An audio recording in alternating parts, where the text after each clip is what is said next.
First and foremost, I want to thank all of y'all for tuning into the Spoon Fed podcast. We actually give you the raw, uncut news of what's really going on, uncensored, uncut, direct to the point, and what's possibly the underlying meaning of what's happening in the world, especially what's affecting us. But before we get to that, you can check me out on Instagram. I'm going to put my name below, but it's Spoon the World with two D's at the end. And you can follow me on those social sites. You have Facebook, Instagram, Snapchat, all the same name. But as we proceed, today's topic, as you see what the world is going through right now, we got mass shootings, gun laws, and culture. What is the solution?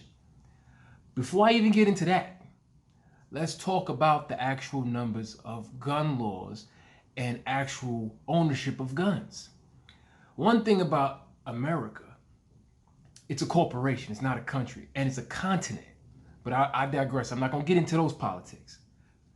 What you have to understand, when it comes to guns in America, there's 8 guns to every 1 person in this country / corporation. But when you think about it, even if you ban guns, you will not be able to get rid of them. So this is why I'm actually perplexed a lot about how come people are so emotional about, yo, we should ban all guns. If you really look at it, any type of ban never worked. Just look at the war on drugs. You still see crackheads since I was born, and it's increasing. Look at prohibition. When they banned alcohol, it created a black market, but I'm not going to jump too far ahead. We're going to get to that soon. What you have to understand, because people love to compare. Oh, how come this country doesn't have this problem? How come this? Let me tell you why. America was built off the backs of enslaved Africans. And they also use other races, Mexicans, Japanese, the Chinese, the indigenous people of this land, who they call Native Americans. They used and abused and killed and maimed every damn culture in this damn country. And the reason for that is, if you actually tie it to the gun problem, America has a history of violence, which is deeply rooted behind all of this. And also with saying that, it's deeply rooted in racism, but they don't want it. That's something they don't want to talk about. Because when you talk about that, then you talk about the main problem. But we're going to get to it. If you really understand, gun laws are increasing, but if they're not stopping or hindering gun problems and gun violence. So it's like, what are we really doing? You have an increase of mass shootings, you have an increase of gun sales, and you have an increase of gun laws. So something is not working here. This is what I don't understand. Well, I understand it, but I don't understand how other people don't see it, because it's common sense. We tried everything under the sun by changing laws, changing gun-free zones, and guess what? People are mainly attack gun-free zones. You got to understand the psyche of a criminal. Criminals don't give a fuck about gun laws. I used to be one. I had guns since 16 years old. The only thing that changes, an old head told me, bro, why you in the street with your gun? You could do years for no reason. Go get that shit legal. So I wised up and got me a gun license. Plus, I got me a rifle license in New York City. Yes, you heard me. I had my gun license for over like 13 years now. I had it when I was in my early 20s, around like 23. So what we have to understand is, you cannot use an outdated technique to challenge or combat a new school, but an old school problem that's ever evolving. So what I mean by that is, people are crying and getting emotional and screaming at legislation. Oh, we need this, this is not the time to be emotional, even though it's upsetting, as the last mass shooting, kids was killed, and even the one in Buffalo, which is huge. But the thing is, you have to understand, By you being emotional and running to your legislation, they're not going to do anything to technically help you. Because if you look at the statistics alone, they keep increasing gun laws and gun crime is increasing along with it. So what is actually helping? Not the laws. They tried everything under the sun. This is why I ask people to actually study and read up on actual statistics breaking down gun laws. And I'm going to show you. Before you listen to anything that I got to say, please get this book. John R. Lott, More Guns, Less Crime. I read this book 10 years ago, if not more, and it makes the most sense. Just look at the title, More Guns, Less Crime, and I'm going to break it down statistically because it's serious. What people don't understand is there was a study done in colleges throughout the country, top colleges, that proved all the areas that had the harshest gun laws, New York, LA, Chicago, Washington, I can keep going on. They have the harshest gun laws, but they have the highest gun crime. Why is that? Let's just break it down to common sense. If you and I are regular citizens, right? And a criminal's like, I need to get some money right now. And you live in New York City, you know majority of the people are not carrying legal firearms, especially citizens that actually abide by the law. So it's easier for a criminal to walk up on you and say, you know what, give me your money. What's stopping them? Nothing. But when you look at the statistics, all the places that has open carry and open available opinionated gun laws, meaning that you're able to carry guns, statistically speaking, the crime rate is down significantly. And I could go to the numbers, but I'd rather have you read this. I'm not going to read it for you. You got to do your own research because I did my research already. I'm just giving you the tools that you need to understand the actual statistics and the numbers of this problem. But when you look at all that and you see that a lot of people are still complaining about gun laws, and it's baffling. It's very baffling because it's like, you know what?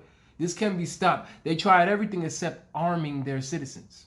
And what I mean by that is, you see how hard it is for a lot of us to get guns legally in New York City? I had to run through hoops. It took me like a year and a half plus to get a legal firearm. And I still can't legally carry it outside. But I'm not going to say nothing about that. But it's like, I'd rather be alive than, 6 feet under, socially distanced to heaven. You know what I'm saying? We ain't doing that. So it's like, you know what? We got to figure out something that's going to protect us in a way where we're not sitting ducks. This is the scariest part. All right. I'm not going to be too stingy. I'm going to give y'all a passage, some actual statistics that breaks down gun laws in America. Now listen carefully. Between 1993 and 2007, 21 additional states adopted shall issue laws, which means they're allowing you to carry guns.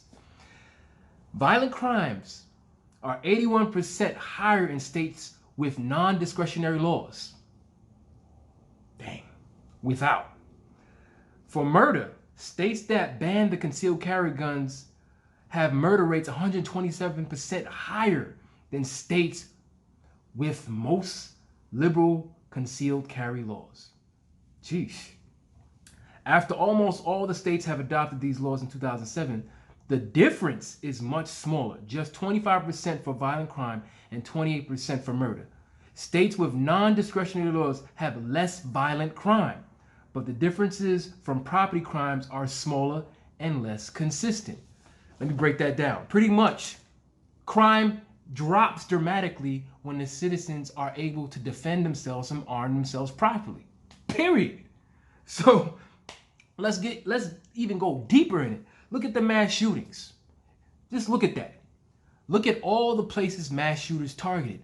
They are all soft targets. And what I mean by soft targets, meaning targets that not gonna shoot back. Look at the Buffalo shooting. He went to a store with a bunch of old people, majority, and shot him up. They didn't have no resistance except the security guard. Look at in Texas. The mass shooter went to a school Ain't no kids packing no 9mm. You know what I'm saying? Like, come on, man. Like, these mass shooters know what they're doing. They're picking soft targets, the people that can't defend themselves. Of course they're gonna kill a lot of people. And you have to understand this. The shooter was stopped with a gun. Period. At the end of the day. And one thing that gives me a headache about this whole thing. Politicians want to ban guns, but just look at their security.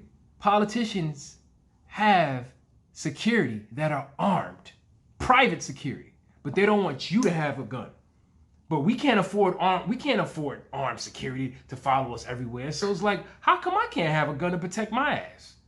But a criminal could walk up to me and just, and they could decide my life just like that? Come on, you got to even the playing field. And I sort of get it, because guns save lives. There's been statistics, even in the book that I showed you by John R. Lott. Guns save lives, period. And the reason why they don't want to put that on TV, because that will coerce you to say, you know what, maybe I need to pick up a gun. It's just like if you're traveling 5 miles on public transportation and somebody's going to tell you, well, hey, did you ever think about buying a car? Duh. It's like, come on. You can't have one without the other. When there's a problem, there's a solution. So it goes deep, man. And these are some of the gun laws that makes no sense. Now, if you go to the culture side, this is the major fact. A lot of it has to do with mental health. Nobody's talking about that. If you look at the way people are handling stress, they are emotionally damaged. Majority of people now. You see it. You see people talking to themselves in the street. You're like, damn, what the fuck? A lot of people are unstable. And one thing that's dealing with the culture is racism. I'm gonna tell you this straight off the back. 1967, Governor Milford in the Bay Area, California, stopped the Black Panthers from arming themselves legally. He called into the radio station and said, hey, you know what? I'm gonna change the gun laws so your people cannot defend themselves. That's exactly what he said. And this is why the premise and the thinking of ideology, if you go to any so-called black neighborhood, majority of the black neighborhoods are not armed because they were conditioned to say, you know what, we don't need guns, they're bad, because they just changed the laws so you couldn't have it. And then they just deemed it bad. But if you go to a so-called white neighborhood, Texas, whatever, they have guns galore. They have walls and walls of guns and like thousands of ammunition. You see the difference? But with saying that, you have to understand this. When it comes to racism, it's entitlement. Racist people feel that they own everything, they could control everything. Even you, even people that are like me, they feel like they could dictate whatever they want to do and how they want to do it. So that ideology in culture is the most destructive, because you feel privileged that, oh, somebody has to follow my lead. No, you have to understand. You don't own everything. People have free will just as much as you. Just because the color of somebody's skin doesn't mean that you could determine what you want to do with them. And if you don't get your way, you could shoot them. That's what you really see. If you really pay attention to these stories, what is the main thing? Oh, the kid was upset, he was depressed, and he brought the gun within a couple days ago. Then he shot up the place because he felt like, oh, these people were harming him, or he was just upset at the world. That's a mental problem. Let's stick to it. But if you really get at it, this is the most important part of this conversation. If you ban guns, there's going to be a criminal element. Think of this. If you have listened to this video thus far and you said, nah, I still want to ban guns. Look at this. You're forgetting Mexico's right there. You're forgetting cartels deal drugs all around the country. Even the CIA was involved with dealing guns and drugs in this country. So you think that's going to stop when you ban guns? No, that's going to increase. And it's going to be even worse. Crime is going to have an influx. And what I mean by that, crime is going to be astronomical, because check this out, just like the drug trade, the cartels is going to use city gangs, urban gangs, to distribute guns throughout the population anyway. So make it make sense. But I digress. But I'm gonna leave you with this. All the countries that banned guns enacted some type of action against their own people. Either they attack them or they turn their whole territory into totalitarian government, meaning absolute power. You do what we say. You don't want that, especially in this land. You see they're taking away people's rights. Now, I'd rather have my weapon and defend myself, because remember, the Second Amendment was made specifically from threats, foreign and domestic, and without a doubt, domestic, against our own government, because they're becoming a rogue government to tell us what they want us to do, and we just got to abide by it. So heed notice, stay dangerous, stay vigilant. We might even have to have a part 2 with this, but yo, practice the Second Amendment. I ain't getting rid of my guns, but these are the facts. And this proves right off the bat, like, yo, you cannot ban guns. And on top of that, we need to just change the laws to be more acceptable for citizens to arm themselves. That's it.